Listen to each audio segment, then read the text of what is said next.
And welcome, folks. Welcome to another Let's Play.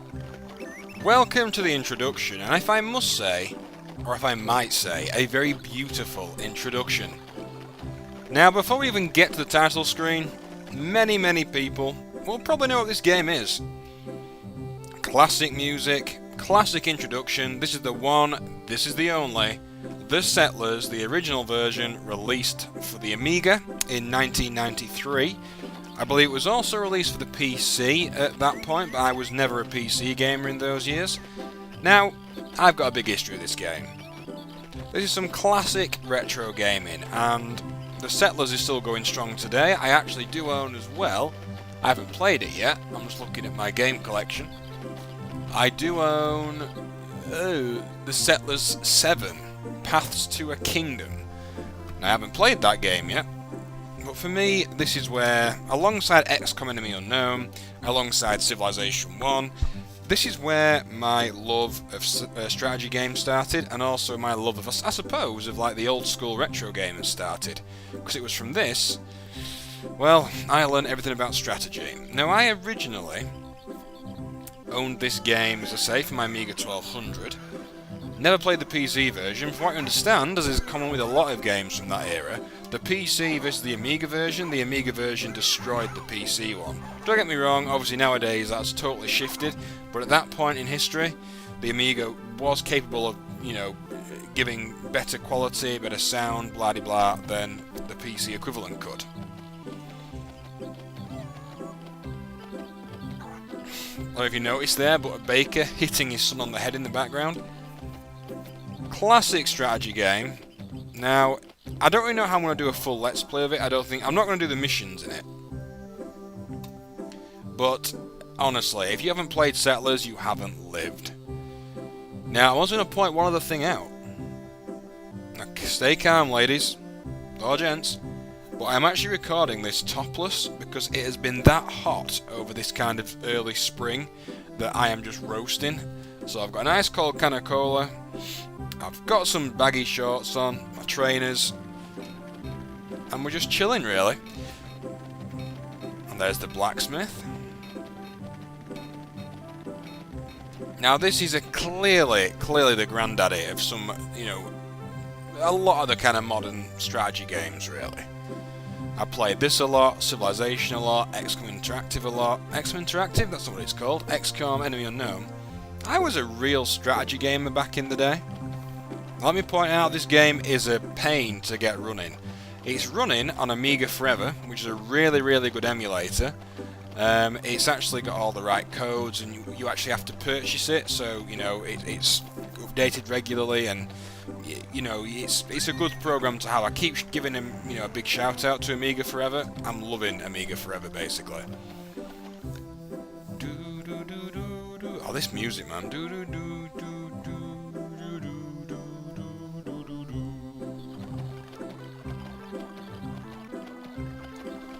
But it still takes a little bit of tweaking to get it working. The thing about Amiga Forever is if you know how to use it, you can get it running in 720p. I haven't managed to get it running in 1080 yet, because whenever I run it in 1080 it lags. But regardless, folks, this is The Settlers. Welcome. And I'll cut straight to the main menu, because I've got to do some disc swapping. And welcome back, folks. Welcome back to The Settlers. Now, fantastic game. I'm going to get straight into this. Now, you can play the missions.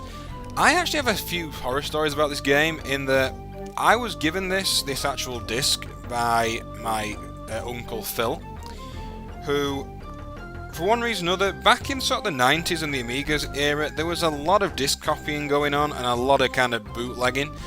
And the problem that we had was that he gave me a corrupted version, which was rather annoying, to be honest with you. So, gist of it was that I could only ever get past the intro, and I could never play the actual game. Eventually, though, I got the full game, I purchased it, and I could play it properly. So, this is us. This is us here, folks. Just going to put my DPI speed down slightly. Was it not affected? Whoa, that goes fast. We'll put it back on the bottom, I think. Right, so yes, this is mission first level, password start. That's easy enough, really. We're not going to play the missions, though. You can play missions where eventually you're up against 4 opponents. We're not going to do that.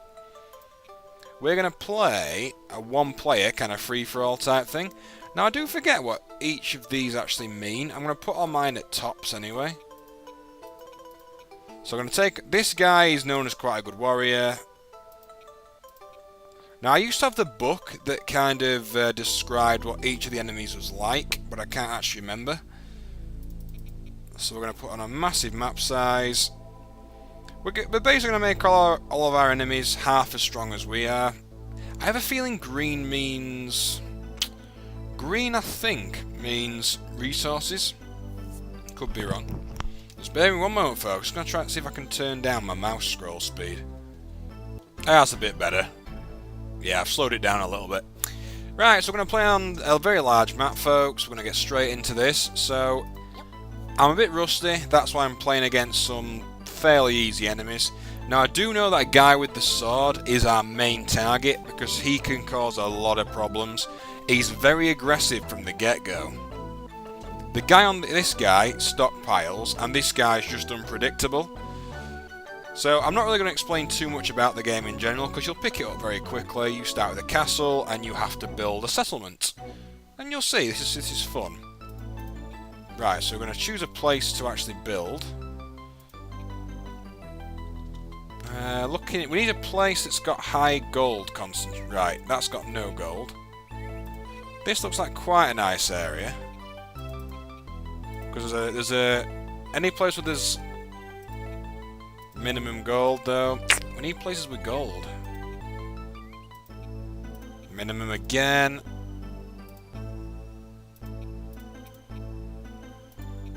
Now you can see there, folks, where it's actually telling that that's in the area. It's saying there's few gold, a lot of iron, a bit of coal, and lots of stone. That's not what we need. We need a place that's got lots of gold, I'm afraid. Ah, there we go. Right, this place has got lots of gold. Kind of a weird area, that, actually, because there's only a very few sort of mountainous deposits. And really, I don't want that. I want somewhere that's near some water. But I might not be able to... I might just have to go with it, folks. Well, that's not bad, actually. Could build a castle around here somewhere. If I build one there, that might be a good place. So we've got our castle built now. Now what we need to do first, folks, is we need to send some geologists out into this hill area. I'm going to send one there, because what he's going to look for, what type of supplies are in the area. In the meantime, we're going to just have to bear with me, folks, as well, because it's taking a little bit of time to get used to how this game runs. Right, we're going to build a guard hut there. We need to expand a little bit first. And to do that, we need a guard hut. And what you'll see happen here, folks, is you'll see our builder leave the castle, and some people from within our castle will start bringing out wood so they can go build. Yep, wood and stones, that'll get that nicely built. Now I'm also going to have... I won't build it just yet. What's also is very useful to have nearby... I don't know actually yet. No, we don't need that. Right, what's our geologist found? Coal. That's a good solid start, that. Coal is needed for a lot of the professions. I'm just going to watch what these guys are actually finding first. Coal. We'll go with that because a coal mine this close to the castle is pretty useful. As you'll see our builders leave. Let's manage our... Alright, it's there, folks. We've got 8 people who want to be soldiers, so we're going to recruit all them. And you'll see we've now got 15 rookies and one squaddy type thing. That's a corporal, that's lieutenant, and that's a knight, I think. Knight's obviously being the best. More coal, not that useful really. Oh, this music, man. We're going to expand this way as well with another guard hut. And then we're going to another guard hut here. In these first stages, I always like to just kind of expand, so we can just get moving a little bit. And that's not a very well placed.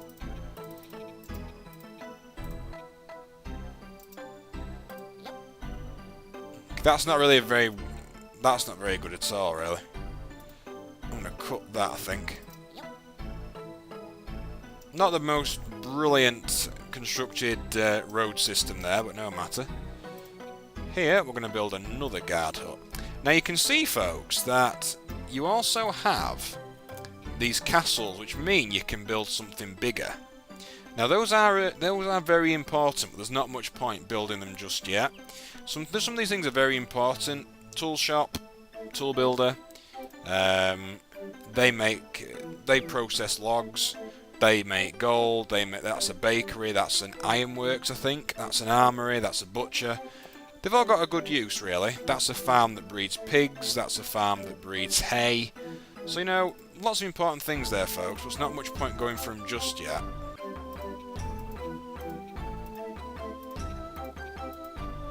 Now, what is a kind of key, I always think, for our kind of immediate area, is really the creation of wood, because wood is something we will always need. So we're going to build wood production facilities. Now what we've got here, we've got a forester who will plant trees and a woodsman who will cut them down, essentially. And you can see our guards are just going into our first guard hut, which will expand our area.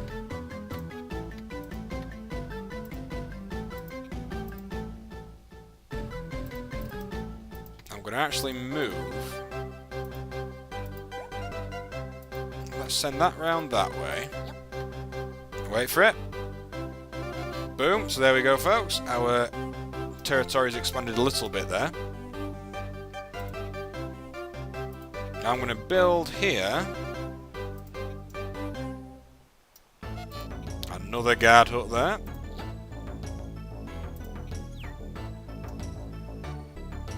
And up here, I'm going to build a fishery. And on this far side, I'm going to build a fishery as well. Or a fisherman. Yep, night occupied that. We've got stones. That's just out of our area though, really.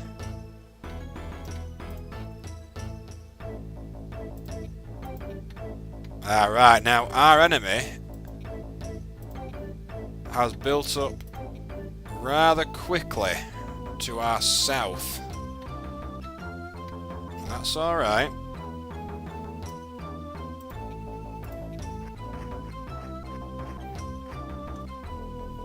I can't remember how you actually... In fact, let's put that at 50-50. Because we're quite low on actual builders, I think, at the moment. Okay, alright, now this guy's flattening the land.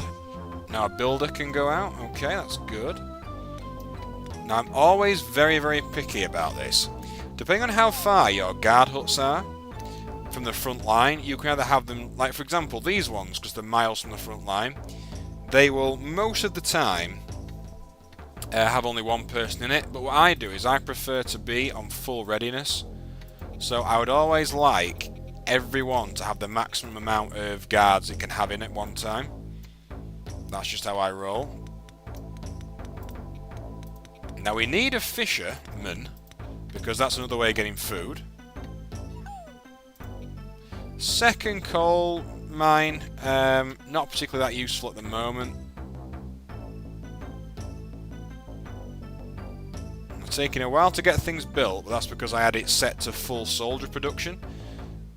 Alright, we need to expand here. Right, I can't get around that rock. Can I come around this way?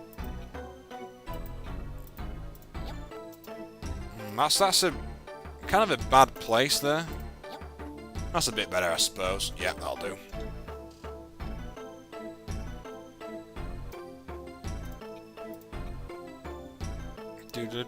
Now, I never know what that means.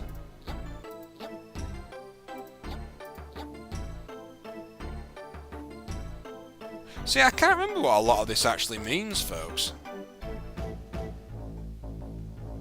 Now, I know there's something here about training, where you send your current soldiers into your castle here. Look at that, that's taking ages, man. I'm going to send a few more geologists out. Production has halted pretty badly here. Now, that's better now. Now it's coming out. Now, you've got to remember as well, folks, that almost all of the buildings that we have require food. That's why food is so important. Well, look at them. They're already fighting. Now, who are we up against?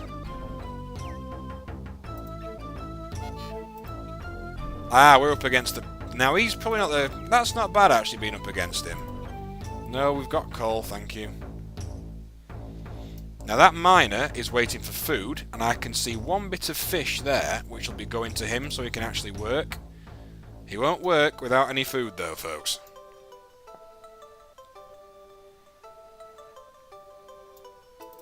Now, we can also...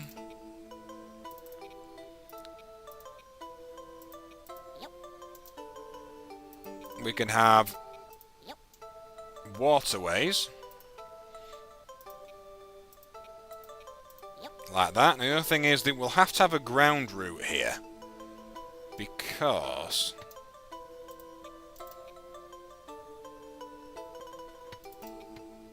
You can send supplies across there, but people can't cross. They can't cross in their own boat, if you see what I mean. Let's look at that. All the materials are sort of pouring out of the castle at the moment, but it's going to take a little bit longer. Now, gold is really important. Gold is important, folks, because... Ah, look at that. He's got some gold, cheeky sod. Right, okay. Now, gold's very important because gold makes your soldiers stronger. We've got tons of coal, but that's not what we need. I might go for a second coal mine there, because coal is very much needed. But gold's what we really need at the moment. Now that one, I'm going to put another flag there. Now, having more flags along the road does generally mean that how far things travel, it's a little bit smoother, but in the early stages, it's all a bit like Spaghetti Junction, basically. And I'm really hoping there's going to be gold around here. Nope, nothing. Damn it.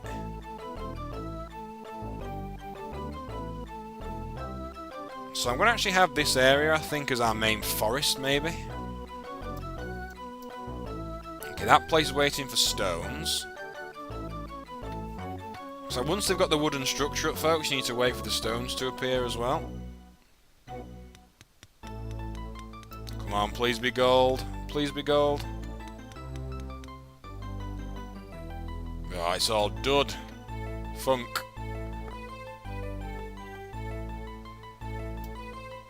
If I build a path all the way down there...